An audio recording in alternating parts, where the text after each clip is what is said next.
orang berisi duit 10 juta umpamanya di rumah,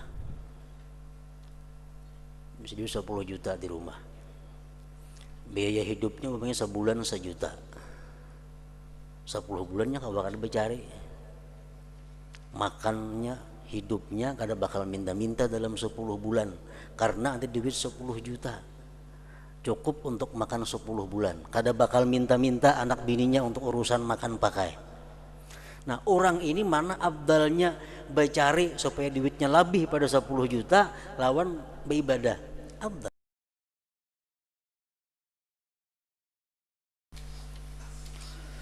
Bismillahirrahmanirrahim. Alhamdulillahirabbil alamin. Wassalatu wassalamu ala asyrafil anbiya wal mursalin Sayyidina Maulana Muhammadin wa ala alihi wa sahbihi ajma'in. Qala al-musannif al-imam hujjatul islam Abu Hamid Muhammad bin Muhammad al-Ghazali rahimahullah wa nafa'ana bi'ulumihi fid darain amin. Fa in qulta faqad qala sallallahu alaihi wasallam ma uhiya ilayya an ijma'il mala wa kum minat tajirin walakin uhiya ilayya an sabbih bihamdi rabbika wa kum minas sajidin wa'bud rabbaka hatta ya'tiyakal yakin.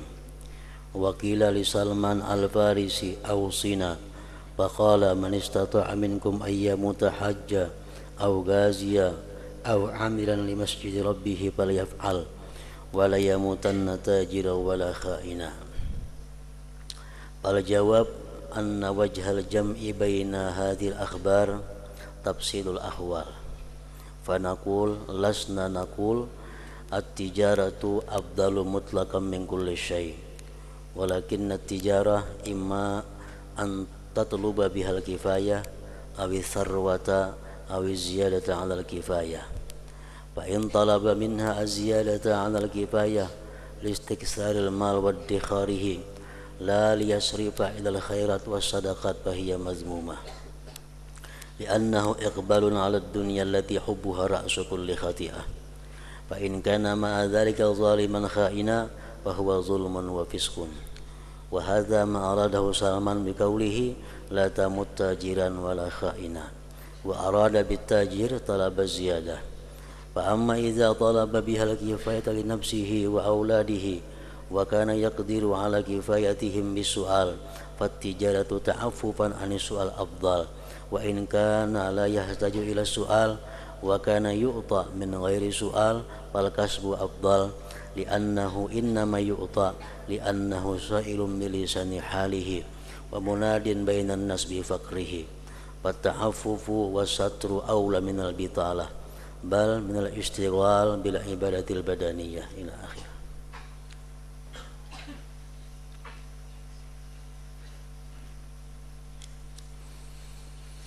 Artinya perkataan daripada Al-Imam Al-Ghazali rahimahullah, jika kamu berkata atau bertanya, Nabi sallallahu alaihi wasallam telah bersabda, ma uhiya ilayya an ijma'il mala wa kum minat tajirin walakin uhiya ilayya an sabbih bihamdi rabbika wa kum minas sajidin wa'bud rabbaka hatta ya'tiyakal yakin. Artinya, tidaklah diwahyukan kepadaku bahwa kumpulkanlah harta dan jadilah kamu orang yang berdagang. Tidak ada diwahyukan kepadaku kumpulkanlah harta dan jadilah kamu orang yang berdagang, tetapi diwahyukan kepadaku bahwa sucikanlah dengan memuji Tuhanmu, jadilah kamu orang-orang yang bersujud dan sembahlah Tuhanmu sehingga kematian datang kepadamu.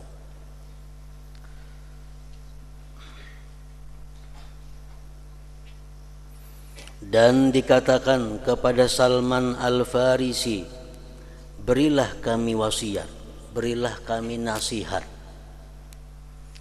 Maka Salman berkata, barang siapa mampu dari kamu sekalian untuk mati dalam keadaan berhaji atau berperang atau memakmurkan masjid Tuhanmu, maka hendaklah ia melakukan.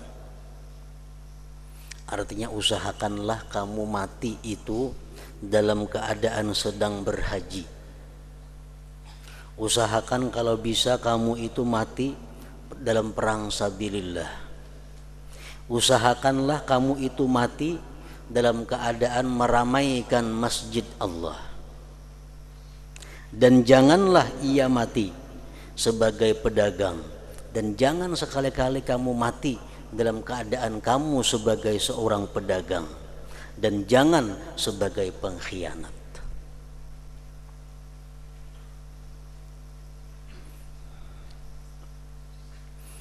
Nah, pertanyaannya di sini adalah, pertama hadis Rasulullah tadi, yang kedua perkataan atau nasihat daripada Salman Al-Farisi. Di situ tidak ada anjuran kepada kita untuk berusaha. Jar Nabi, Allah kadang menyuruhku berdagang. Allah kadang menyuruh aku mengumpulkan harta. Tetapi Allah menyuruh aku supaya bertasbih, sujud, beribadah. Ujar Salman pulang, amun kawa kita mati parahatan bahaji, mun kawa kita mati parahatan perang sabilillah, mun kawa kita mati parahatan di masjid, memakmurkan masjid Allah. Jangan hendak mati parahatan kita jadi seorang pedagang. Jangan kita mati parahatan kita sebagai pengkhianat. Nah, ini bertentangan dengan beberapa hadis-hadis yang terdahulu. Sedangkan hadis yang dahulu ada yang mengatakan, alaikum bittijarah, hendaklah kamu berdagang, kata Rasulullah. Alaikum bittijarah, hendaklah kamu berdagang. Itu hadis Nabi menyuruh kita berdagang. Hadis Nabi lagi mengatakan dalam bab yang terdahulu, innallaha ta'ala yuhibbul mu'min al-muhtarib, Allah cinta kepada orang mukmin yang berusaha berdagang. Hadis Rasulullah lagi, innallaha yuhibbu ayyara 'abdahu ta'aban fi talabil halal, sesungguhnya Allah cinta, Allah suka melihat hambanya kesusahan dalam mencari yang halal. Nah, hadis-hadis itu dipahami adalah menyuruh berdagang, menyuruh berusaha. Sedangkan yang kita baca hari ini adalah sabda Nabi yang mengatakan, Allah kadang menyuruh aku berdagang, Allah menyuruh aku beribadah, bertasbih, berzikir. Nah, kayak apa caranya mengumpulkan supaya hadis nang menyuruh berdagang lawan hadis nang kada menyuruh berdagang itu bisa terkumpul, bisa terhimpun, kada betulak belakang.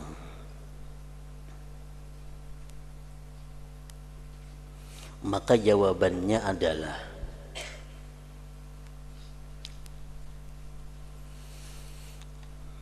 bahwa segi mengumpulkan antara hadis-hadis ini ada perincian keadaan-keadaan. Hadis nang menyuruh berdagang itu bujur juga ada. Hadis nang kada menyuruh berdagang supaya beribadah itu pun bujur juga.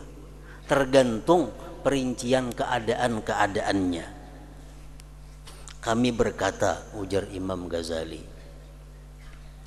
berdagang itu kami katakan tidaklah lebih utama secara mutlak dari segala sesuatu. Ujar Imam Ghazali, berdagang itu kada lebih abdal secara keseluruhan dari segala sesuatu. Kami tidak mengatakan demikian. Berdagang itu kami katakan tidaklah lebih utama secara mutlak dari segala sesuatu. Mana abdalnya berdagang lawan membaca Yasin umpamanya. Mana abdalnya berdagang lawan membaca surah Kahfi. Kami kadang mengatakan berdagang lebih abdal, kadang mengatakan demikian. Atau membaca surah Kahfi lebih abdal, kadang mengatakan demikian pula. Tetapi berdagang itu ada kalanya kamu menuntut kecukupan atau kekayaan atau melebihi kecukupan. Tergantung berdagangnya itu. Jadi kalau berdagang itu dikatakan lebih afdal secara mutlak, kada bisa. Tergantung berdagangnya. Apakah berdagangnya itu untuk kecukupan hidup atau untuk mencari kekayaan? Jika dengan dagangan itu ia menuntut lebih dari kecukupan untuk memperbanyak harta dan menyimpannya bukan untuk dipergunakan kepada kebaikan dan sedekah, maka itu tercela.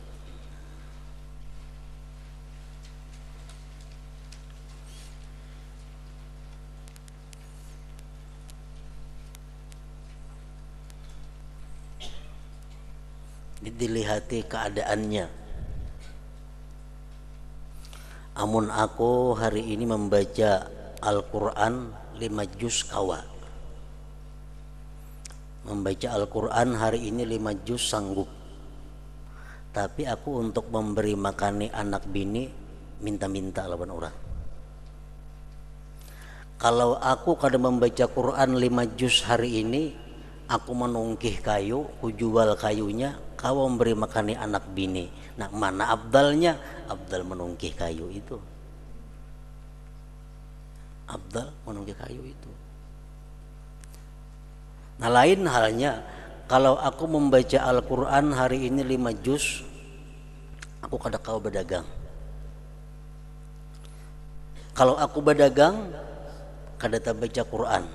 Dan berdagangku ini hanya untuk mencari kekayaan. Karena andai kata hari ini aku kada berdagang, anak biniku makan aja kada bakal minta-minta. Mana abdalnya? Abdal membaca Quran 5 juz. Nah, jadi kada secara mutlak.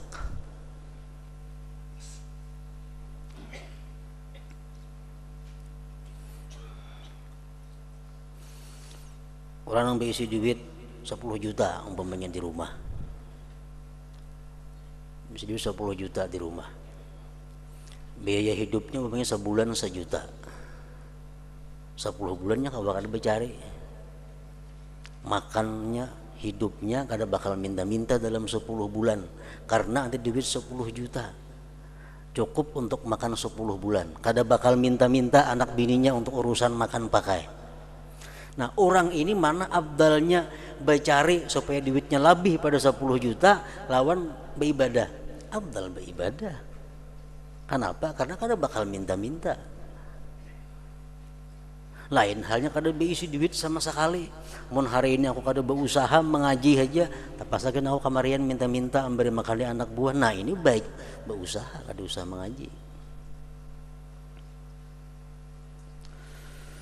Jika dengan dagangan itu ia menuntut lebih dari kecukupan untuk memperbanyak harta dan menyimpannya bukan untuk dipergunakan kepada kebaikan dan sedekah, maka itu tercela.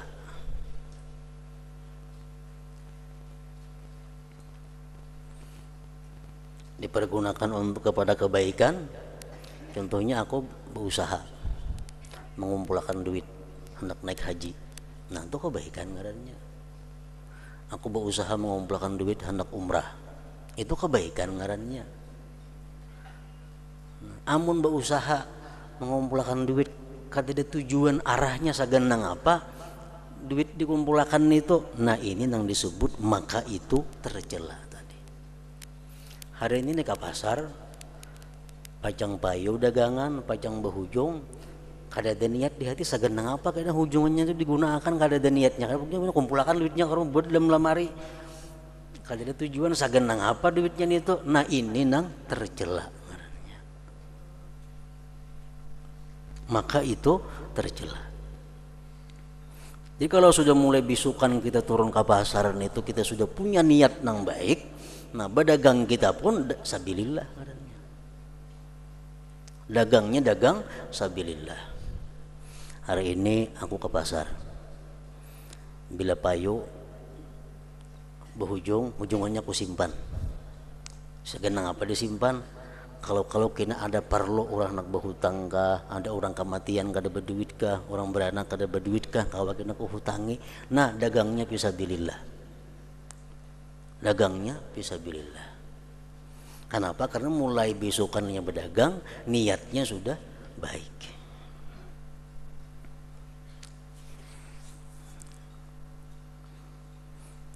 Seperti disebutkan pada hadis yang minggu terdahulu, wa man talabad dunya halalan mukathiran mufakhiran muraiya laki Allah taala yaumal qiyamah wa huwa alaihi ghadban. Siapa-siapa yang mencari dunia yang halal, ini yang halal, tapi tujuannya hanya untuk memperbanyak, hanya untuk mempermegah sesuatu yang dimilikinya, hanya untuk minta supaya dilihat orang kekayaannya, dia akan mati bertemu Allah, Allah marah atasnya. Laki Allah wa huwa alaihi ghadban, dia bertemu Allah, Allah marah atasnya.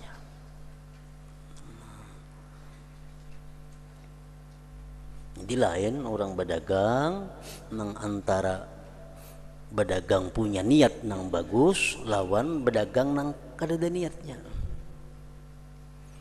Jadi kalau hari ini kita berdagang ke pasar kada berniat apa-apa, cuma bila ada payu ada untung simpan duitnya bisa. Nah itu tercela. Perjalanan kita dari rumah ke pasar, bulik dari pasar ke rumah tercela. Anda kata kita mati di pasar, mati dalam keadaan hubud dunia. Tapi kalau kita mulai bisukan kita turun berniat, aku hari ini berdagang, kalau ada keuntungan dagangannya aku simpan duitnya untuk ada hal-hal kebaikan yang kayaknya perlu digunakan ke situ. Nah ini sabilillah. Mulai rumah ke pasar dihitung pahala, pasar ke rumah dihitung pahala. Andai kata dia mati dalam keadaan dimarahi oleh Allah Subhanahu wa ta'ala. Ini niatnya aja.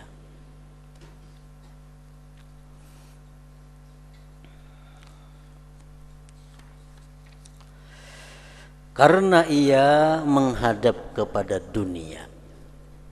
Kalau dia turun ke pasar, berusaha, berdagang hanya untuk memperbanyak harta, kada ada niatnya untuk kebaikan, itu ngarannya menghadap kepada dunia.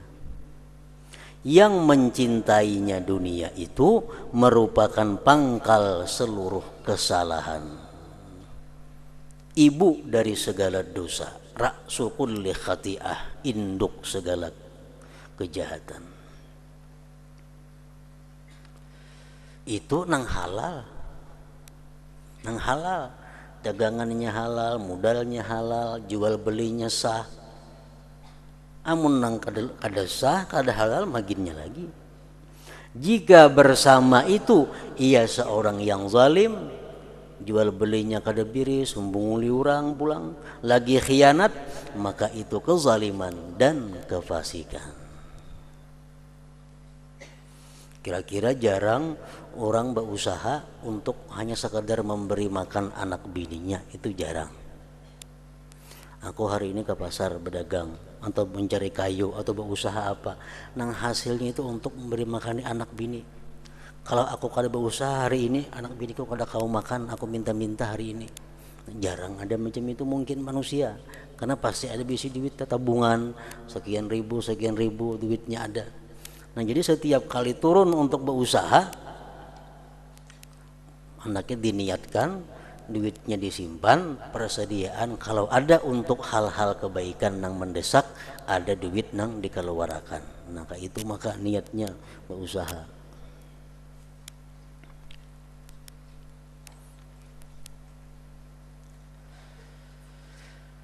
Inilah yang dimaksudkan oleh Salman Al-Farisi dengan perkataannya, jangan kamu meninggal sebagai seorang pedagang dan sebagai orang yang berkhianat.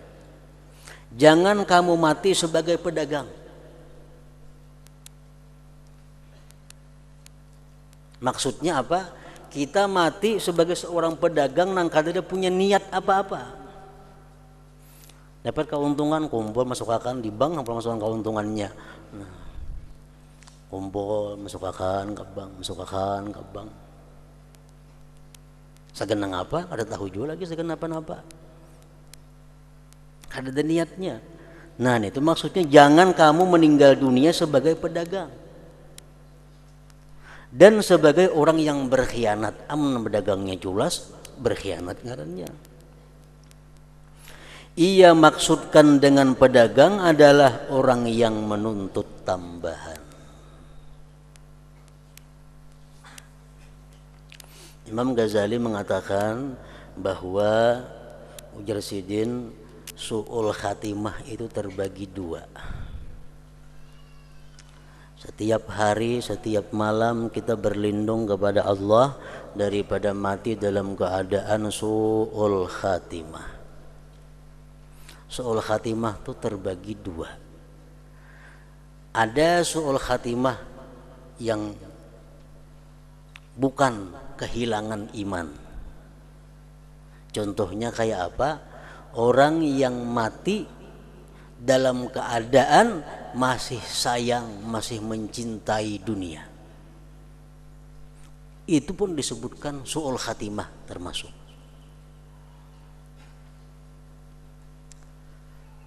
Su'ul khatimah yang kedua yang lebih berat adalah orang yang mati sebelum mati imannya lebih dahulu hilang daripada hatinya.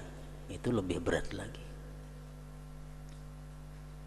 Husnul khatimah itu artinya orang yang mati dalam keadaan dirinya ridha meninggalkan dunia, menghadap Allah Subhanahu wa taala dengan membawa iman.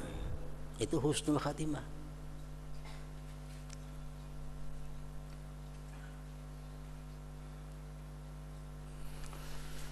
Jadi jangan diartikan bahwa su'ul khatimah itu orang yang hanya mati kafir, ada. Su'ul khatimah itu orang yang mati parahatan mengurus dunia, mati itu su'ul khatimah.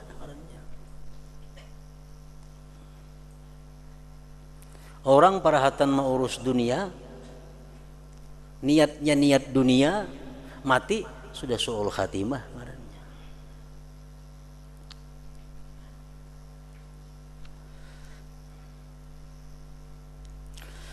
Adapun apabila dengan berdagang itu ia menuntut kecukupan untuk dirinya dan anak-anaknya, sedangkan ia dapat mencukupi mereka dengan minta-minta, maka berdagang karena memelihara diri itu adalah lebih utama. Aku memberi makan keluargaku ada dua cara. Dengan berdagang aku bisa memberi makani anak bini. Dengan minta-minta bisa memberi makani anak bini. Nah itu lebih baik berdagang itu daripada minta-minta. Maka berdagang karena memelihara diri itu adalah lebih utama. Dan jika ia tidak perlu kepada minta-minta dan ia diberi tanpa meminta, maka berusaha itu lebih utama juga. Ujarnya mun aku nih kada berdagang, kada minta-minta, aku diberi orang aja duit, orang maras aja melihat aku, tetap lebih baik berdagang juga. Karena ia diberi hanyalah ia meminta dengan lisan keadaannya, lisanul hal, dan menyeru di kalangan manusia dengan kepakirannya. Bujurainya kada minta-minta, pakaian buruk, cumpang camping, beri maras melihat orang. Nah, itu sudah mencerminkan meminta ngarannya, keadaannya meminta, walaupun mulutnya kada meminta.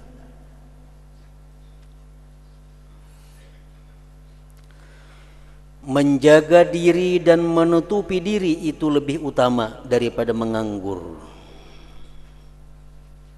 bahkan daripada sibuk dengan ibadah badaniyah.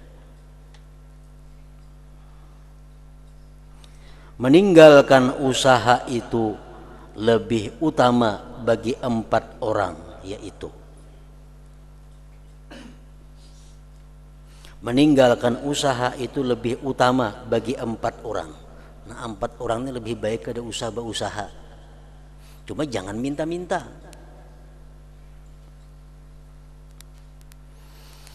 Meninggalkan usaha itu lebih utama bagi 4 orang, yaitu 1 orang yang beribadah dengan ibadah badaniyah. Badaniyah bacaan.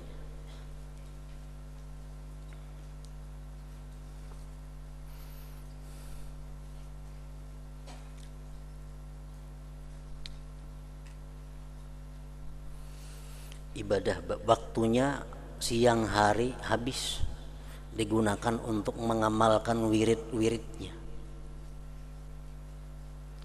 Ada ulama yang membagi waktu di siang hari itu 5 waktu.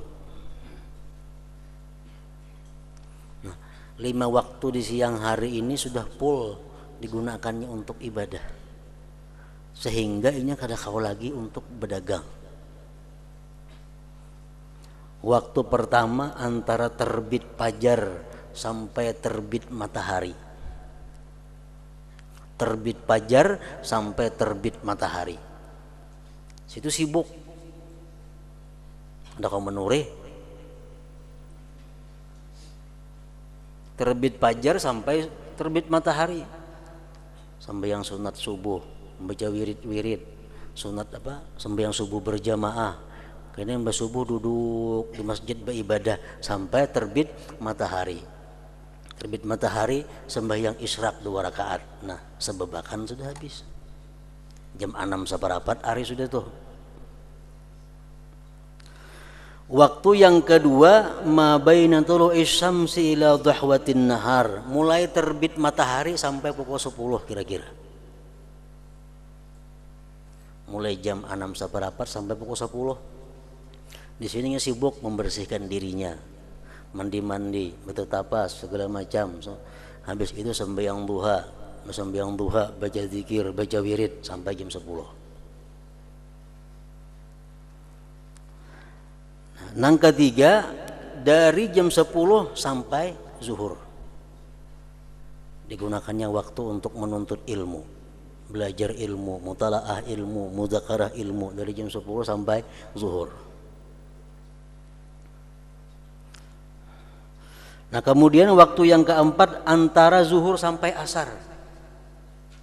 Ini digunakannya untuk menghilangi orang garing, membantu kawan, membantu orang kesusahan, menunaikan hajat orang muslim, dan istirahat antara zuhur sampai asar. Nah, kayaknya mulai asar sampai maghrib habis pulang waktunya untuk beribadah kepada Allah Subhanahu wa Ta'ala. Nah, seharian ada kau lagi berdagang.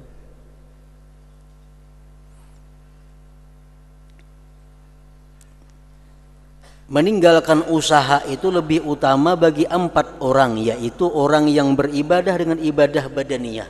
Kayak tadi contohnya. 2, atau seseorang yang mempunyai perjalanan batin dan amal dengan hati dalam ilmu-ilmu ahwal dan mukasyafat. Ini orang-orang yang menjalani jalan tarikat. Dia harus mengatur irama hatinya supaya jangan lupa kepada Allah sedikit juga pun. Ada keberusahaan ini orang. Di khalwat aja begana. Supaya hatinya jangan kasih itu kamari. Dijaganya hatinya supaya lurus kepada Allah seharian penuh. Nah, ini orang kada kau berdagang. Yang ketiga, atau orang alim yang sibuk dengan pendidikan ilmu zahir daripada sesuatu yang bermanfaat bagi manusia dalam agama mereka, seperti mufti, mufassir, muhaddis dan semisal mereka. Orang-orang yang menghabiskan waktunya untuk urusan ilmu. Yang keempat, orang yang sibuk dengan kemaslahatan kaum muslimin, sedangkan urusan mereka telah dijamin seperti sultan, raja, qadhi dan syahid saksi. Pegawai-pegawai yang sibuk melayani orang muslimin, menteri, perawat, segala macam. Maka mereka itu apabila mereka cukup dari harta-harta yang disediakan untuk kemaslahatan-kemaslahatan itu, atau wakaf-wakaf yang diperuntukkan bagi orang-orang fakir atau para alim ulama, maka menghadapnya mereka terhadap sesuatu yang mereka ada padanya, tugas mereka adalah lebih utama daripada kesibukan mereka untuk usaha. Kalau orang ini ada mempunyai jaminan-jaminan kehidupan dari harta wakaf umpamanya, dari harta baitul mal, nah lebih baik ini menjalankan tugas ini daripada berusaha.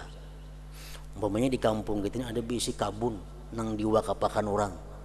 Kabun ini aja orang wakaf, hasilnya untuk orang-orang yang beribadah seharianan, hasilnya untuk orang-orang yang menuntut ilmu, hasilnya untuk para ulama, hasilnya untuk para pegawai. Jadinya sudah ada hasil di situ.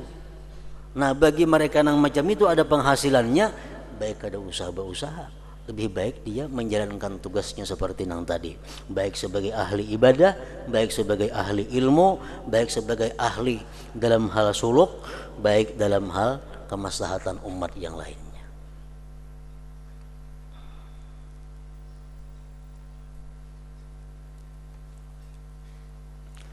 Oleh karena itu diwahyukan kepada Rasulullah sallallahu alaihi wasallam untuk fasabbih bihamdi rabbik wa kum minas sajidin, artinya maka sucikanlah wahai Muhammad dengan memuji Tuhanmu dan jadilah kamu di antara orang-orang yang sujud, orang-orang yang salat. Nabi kita kan disuruh berusaha. Kenapa? Karena sudah dicukupi kehidupan beliau daripada baitul mal.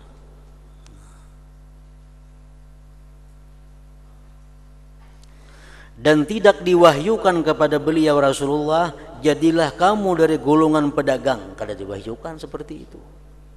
Karena beliau menghimpunkan bagi 4 makna di atas sampai kepada tambahan-tambahan yang tidak meliputi oleh pensifatan. Nabi kita sebagai mufti, Nabi kita sebagai orang yang mengatur kemaslahatan umat, Nabi kita sebagai ulama, Nabi kita sebagai orang yang ahli ibadah, hidup sidin habis sudah waktu untuk itu.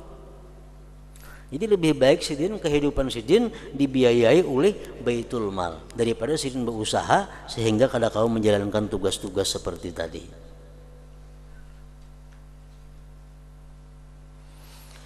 Oleh karena itu para sahabat mengisyaratkan kepada Abu Bakar radhiyallahu anhum untuk meninggalkan dagangan ketika yang menjabat khalifah.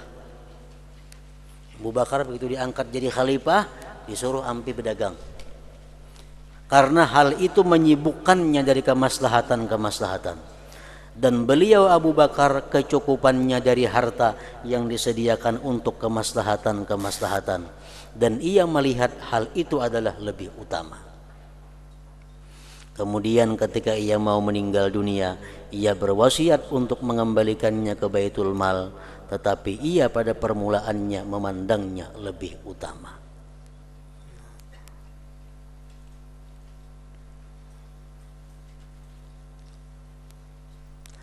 Empat orang itu mempunyai 2 keadaan yang lain. 4 orang, orang ahli ibadah tadi, orang yang selalu menjaga hatinya agar kada lupa lawan Allah, orang yang bertugas sebagai muallim, guru, orang yang bertugas sebagai pegawai kemaslahatan umat. Itu ada terbagi 2 keadaan lagi. 1, kecukupan mereka itu ketika meninggalkan tempat usaha dari tangan manusia dan zakat atau sedekah yang diberikan kepada mereka tanpa perlu kepada minta-minta, maka meninggalkan usaha dan sibuk dengan apa yang mereka ada padanya, tugas mereka itu adalah lebih utama, karena padanya terdapat pertolongan kepada manusia pada kebaikan-kebaikan dan menerima dari mereka sesuatu yang menjadi kewajiban mereka dan lebih utama bagi mereka.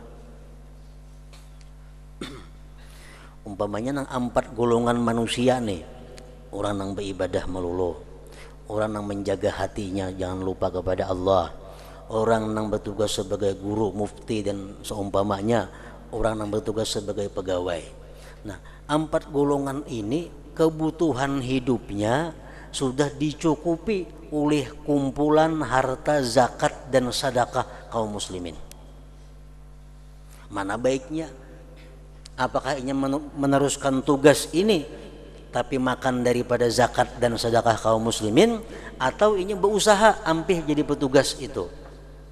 Yang lebih baik adalah tetap jadi petugas itu dan dia dicukupi oleh harta zakat dan sedekah kaum muslimin tadi. Nah, lebih baik tetap bertugas, kada usah berdagang, kada usah berkebun, cukup inya hidup dengan kumpulan harta zakat dan sedekah daripada kaum muslimin. Kenapa? Karena itu membantu kebaikan juga ngarannya. Orang berzakat, mungkin ada menerima kawalah berzakat. Nah, zakat tu ada yang menerima. Nah, inya menerima akan zakat orang, menerima akan sedekah orang. Ngarannya membantu orang berbuat kebaikan. Nah, jadi orang yang macam ini lebih baik inya terus menjalankan tugasnya, hidupnya dijamin oleh harta yang diperoleh daripada zakat dan sedekah tadi. Yang kedua, keadaan kedua adalah berhajat kepada meminta-minta. Nah, ini beribadah, ini jadi pegawai, ini jadi mufti, kada kau berusaha lagi. Cuma untuk mencukupi hidupnya, ini minta-minta. Mengatuk rumah orang bawa bakul beting, nah atuk bawa. Atau menyambang motor lalu minta duit dan penumpang. Nah, mana baiknya? Beribadah melulu, cuma memberi makan anak bini, duit yang dihasilkan dari minta-minta. Atau mengajar melulu, memberi makan anak buah, duit yang didapat dengan meminta-minta kayak tadi. Keadaan kedua adalah berhajat kepada meminta-minta, dan ini di tempat pandangan pembahasan. Nah, ini yang perlu dibahas.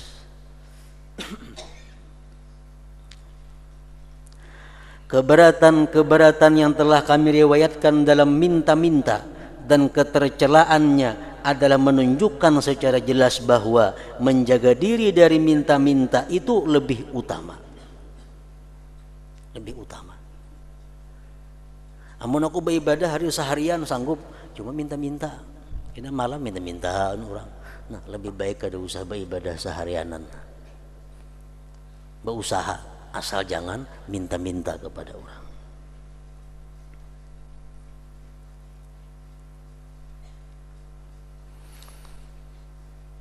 Keberatan yang telah kami riwayatkan dalam minta-minta dan ketercelaannya adalah menunjukkan secara jelas bahwa menjaga diri dari minta-minta itu lebih utama. Memutlakkan perkataan padanya tanpa memandang keadaan dan perorangan itu sulit.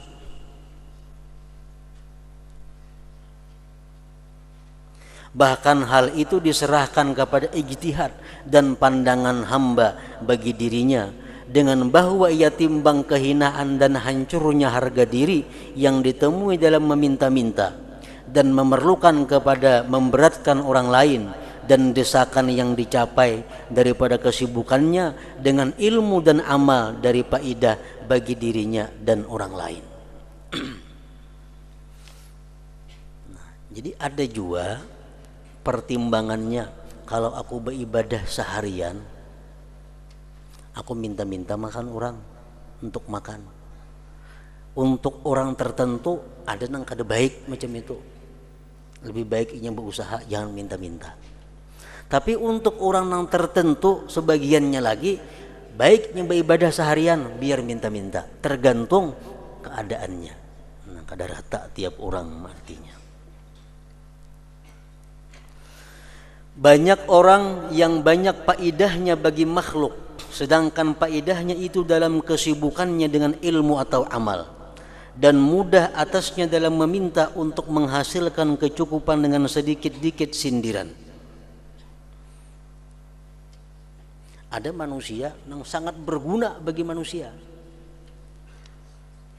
Pengajarannya, ilmunya sangat diperlukan oleh manusia. Sehingga inya kada kau lagi berusaha. Dan inya kalau meminta sedikit aja diberi orang aja.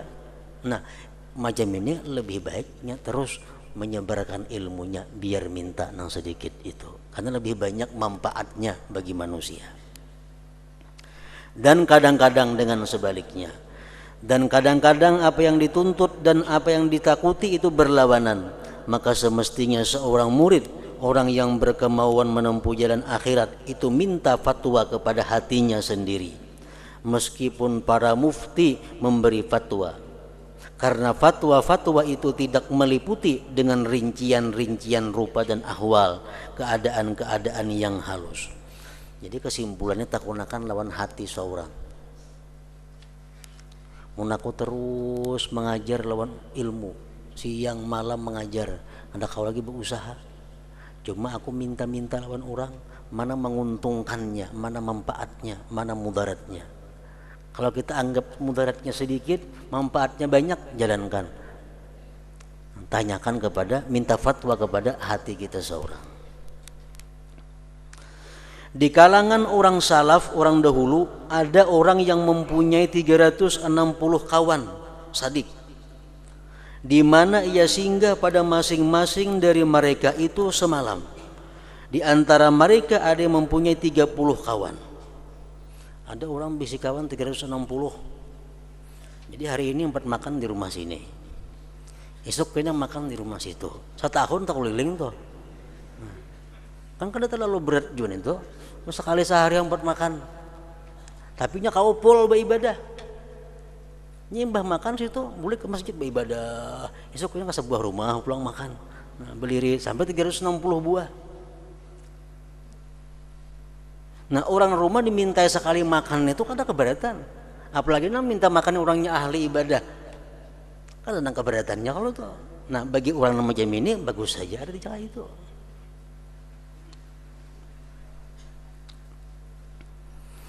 Di antara mereka ada yang mempunyai 30 kawan. Mereka sibuk dengan ibadah karena mereka mengetahui bahwa orang-orang yang menjamin mereka itu merasa mendapat jasa. Mereka tahu bahwa kalau mereka minta makan kepada orang tuh orang suka. Kalau mereka minta makan ke situ orang bangga, orang bahkan terima kasih dimintai makan. Mereka itu merasa mendapat jasa karena menerimanya mereka bagi kebaikan-kebaikan mereka. Maka penerimaan mereka terhadap kebaikan-kebaikan mereka adalah lebih baik karena disandarkan kepada mereka, kepada ibadah mereka itu. Nang diintai suka orang, karena mintai orang ahli ibadah, nang memberi makan suka, nah makin bagus lagi artinya. Maka semestinya untuk merincikan pandangan dalam urusan-urusan ini, karena pahala orang yang mengambil itu seperti pahala orang yang memberi. Kalau kita ini bersedekah, nah kasih itu kemari anak mau unjuk sedekah nih kemana? Ada pertemuan orang, kita unjuk sedekah, diterimanya, nang menerima itu berpahala sama orang memberi pahalanya. Jadi sedekah itu bukan hanya nang memberi, nang berpahala, nang menerima pun berpahala juga. Kenapa? Menulunginya. Munya kada menerima siapa yang sedekah ada. Kada nambah sedekahnya. Unjuk sini oh kada terima sedekah. Unjuk situ kada terima sedekah. Kada kau berbuat baik manusia. Kenapa orang kada hakun menerima sedekah? Nang saya kung ni hakun dapat pahala karena menolong orang berbuat kebaikan.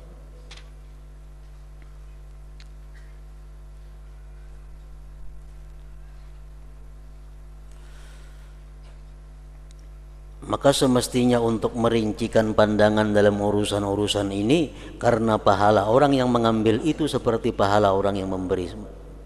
Manakala orang yang mengambil itu menjadikannya sebagai pertolongan terhadap agama, sedangkan orang yang memberi itu memberinya dari hati yang baik. Inya diberi makan, kanyang beribadah orangnya. Makin senang orang memberi.